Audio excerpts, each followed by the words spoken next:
Channel को subscribe कीजिए और बेल आइकन भी दबा लीजिए, जिससे आपको समय पर अपडेट मिलते रहें। दोस्तों, स्वागत है आपके अपने ही चैनल मास साहब की पाठशाला में। 1 फरवरी 2021 को दीक्षा पोर्टल और ऐप पर समेकित शिक्षा यानी कि इंक्लूसिव एजुकेशन के प्रशिक्षण का एक कोर्स लॉन्च हुआ है। इस प्रशिक्षण में क्या है? ये जो प्रशिक्षण है राज्य परियोजना कार्यालय और यूनिसेफ के तकनीकी सहयोग से इसमें 8 ट्रेनिंग वीडियो विकसित की गई हैं, जो कि disability, inclusive education, inclusive physical education, hearing impaired, visual impaired, intellectual disability, multiple disability, specific learning disability, अर्थात दिव्यांग जनों को साथ में समावेशी शिक्षा देने के लिए उनके साथ में हमें क्लास में क्या चेंज करने हैं, क्या एक्टिविटी कर सकते हैं, उनके साथ में कैसे फिजिकल एजुकेशन करवानी है, सारी चीज़ें इस पाठ्यक्रम में है। ये पाठ्यक्रम 1 फरवरी से प्रशिक्षण हेतु उपलब्ध हो गया है। ये सभी परिषदीय विद्यालयों के अध्यापकों, अंशकालिक अनुदेशकों, शिक्षा मित्रों, स्पेशल एजुकेटर्स, फिजियोथेरेपिस्ट, केजीबीवी के वार्डन व शिक्षकों के द्वारा अनिवार्य रूप से पूर्ण किया जाएगा। इसको पूर्ण करने की अवधि है 31 मार्च 2021। साथियों, इसका लिंक आपको डिस्क्रिप्शन बॉक्स में मिल जाएगा, वहाँ से आप लिंक पर क्लिक करके आप ज्वाइन कर सकते हैं। तो देखते हैं क्या है इस कोर्स में। देखिए, इसमें ये 9 हेडर्स हैं। इसमें से 8 भाग जो हैं उनमें अलग अलग प्रश्नोत्तरी दी गई है और एक वीडियो दिया गया है। तो आपको पहले वीडियो देखना है, फिर प्रश्नोत्तरी के जवाब देने हैं। इस वीडियो में हम पहले 3 भागों के असेसमेंट के प्रश्नोत्तरों को देखेंगे। इनकी 3 वीडियो आप देख लीजिए। एक वीडियो देखने के बाद में एक असेसमेंट करिए, फिर दूसरा करिए, फिर तीसरा करिए। तो पहले असेसमेंट के पहले क्वेश्चंस को देखते हैं। स्पेशल एजुकेटर का मुख्य कार्य है। तो स्पेशल एजुकेटर का मुख्य कार्य होता है विशिष्ट आवश्यकता वाले या दिव्यांग बच्चों को समावेशी शिक्षा देने में। तो इसका तीसरा ऑप्शन सही है। समस्त दिव्यांग बच्चों को समावेशी शिक्षा के लिए आवश्यक है। तो समुदाय में जाकर आउट ऑफ स्कूल दिव्यांग बच्चों के विद्यालय नहीं जाने के कारण का पता लगाना, सामुदायिक मानचित्रण और दिव्यांग बच्चों के अभिभावकों के साथ काउंसलिंग। तो सारे ऑप्शन सही हैं।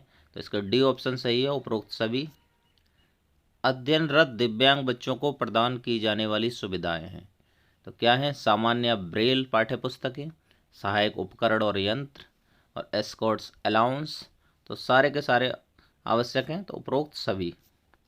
डिसेबिलिटी, दिव्यांग के कारण बच्चा सीमित गतिविधियों में ही भाग ले पाता है, शारीरिक या बौद्धिक समस्या से प्रभावित होता है और प्रत्येक कार्य में प्रतिभाग नहीं कर पाता है। तो इसके तीनों ऑप्शन सही हैं। तो उपरोक्त सभी। आपके विद्यालय के रास्ते में एक 8 वर्ष के पूर्ण दृष्टि दिव्यांग बालक का घर है। बालक विद्यालय में नामांकित नहीं है। आप क्या करेंगे? तो माता पिता की काउंसलिंग करके आप अपने विद्यालय में नामांकित करेंगे। तो इसका दूसरा ऑप्शन सही है। ये पहला पार्ट के सारे क्वेश्चंस हो गए, इनको सबमिट करेंगे तो आपका ये स्कोर हो गया। अब दूसरे भाग का असेसमेंट देखते हैं हम। दिव्यांग बच्चों की समावेशी शिक्षा है। तो दिव्यांग बच्चों की समावेशी शिक्षा में या समावेशी कक्षा में सारे बच्चे शामिल होते हैं, चाहे वो दिव्यांग हों चाहे वो सामान्य हों। तो जब दिव्यांग व सामान्य बच्चे एक साथ पढ़ते हैं, तो इसका चौथा ऑप्शन सही है। दिव्यांग बच्चों को प्रशिक्षण में निर्देश देते समय आवश्यक है। क्या आवश्यक है? अध्यापक द्वारा हाव भाव के साथ उच्चारण करना, चित्रों प्रतीकों में लिखने का प्रयोग करना और बोलते समय सांकेतिक भाषा का उपयोग करना। तो उपरोक्त सभी आवश्यक हैं। दिव्यांग बच्चों को प्रभावी संप्रेषण सिखाने के लिए जरूरी नहीं है। बच्चों को निर्देश पर नई जानकारी देना, बच्चों से प्रश्न पूछकर उनकी समझ का आकलन करना, बच्चों को प्रोत्साहित कर उनकी प्रशंसा करना। तो ये तीनों जरूरी हैं। बच्चों तथा उनकी कठिनाइयों को अच्छी तरह से नहीं जानना ये जरूरी नहीं है। तो इसमें तीसरा ऑप्शन सही है। चित्र संचार बोर्ड की सहायता से बच्चा क्या कर सकता है? अपने दैनिक जीवन से संबंधित क्रियाकलापों को सीख सकता है। इसमें चौथा ऑप्शन सही है। दिव्यांग बच्चों की समावेशी शिक्षा के लिए बनाई गई प्रणाली है। तो दिव्यांग बच्चों की समावेशी शिक्षा के लिए प्रणाली बनाई है हम यूपी बेसिक एजुकेशन और यूनिसेफ की मदद से समर्थ। तो ये 5 क्वेश्चन हो गए दूसरे भाग के, इनको सबमिट करेंगे तो ये आपका आंसर हो गया। अब हम तीसरे भाग का असेसमेंट देखेंगे। समावेशी शारीरिक शिक्षा की आवश्यकता होती है। तो समावेशी शारीरिक शिक्षा की सभी को आवश्यकता होती है, समस्त सामान्य व दिव्यांग बच्चों के लिए। तो इसमें तीसरा ऑप्शन सही है। छात्र फरमान है तथा डैश का उपयोग करता है। तो जब वीडियो देखेंगे तो आपको पता चल जाएगा कि छात्र जो फरमान है वो वाक श्रवण दिव्यांग है और उसको हियरिंग एड की आवश्यकता होती है। तो इसमें चौथा ऑप्शन सही है। पूर्ण दृष्टि दिव्यांग बच्चा नहीं खेल सकता है। तो ध्वनि उत्पादक वॉलीबॉल से खेल सकता है, ध्वनि उत्पादक क्रिकेट बॉल से भी खेल सकता है, एम्बॉस्ड लूडो से भी खेल सकता है, साधारण लूडो से नहीं खेल सकता। खेल कूद गतिविधि को आसान बनाया जा सकता है।